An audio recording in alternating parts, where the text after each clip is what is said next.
আপনার সাথে একটু কথা বলা যাবে? আপনি আমার সাথে একটু কথা বলবেন? আচ্ছা, তার মানে আপনার সাথে সবসময় আপনার বাবা আপনার মা লেগেই থাকে। আমি একা আসি, আপনি মনে বসে সিগারেট খান, এই বাজে খান কেন? আজকের পর থেকে সিগারেট খাবো না। তুই আমার ভাইয়া ওরে যা জিজ্ঞেস করি যে বাংলায় চিঠি না লেখা ফার্সি ভাষায় কেন লিখতে? মাইয়া ফার্সি ভাষায় চিঠি লেখে এর জন্য যাতে এই চিঠি অন্য কারো হাতে পড়লে বুঝতে না।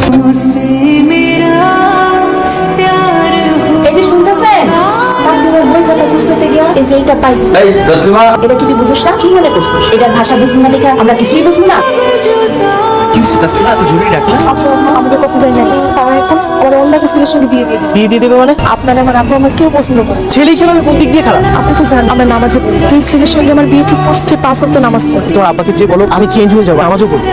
আম্মা সাগর ছেলেটা খুব ভালো, এখন তো এসব কথা বলে কোনো লাভ নেই। তুই কি তোর আব্বারে অপমান করতে চাস? কেমন আছিস? বাপের বাড়িতে বেড়াতে আসলে কালকে আসছি, মানুষের কাছে এখন অনেক প্রশংসা শুনি। খুব কাছের একজন মানুষকে কথা দিয়েছিলাম তো।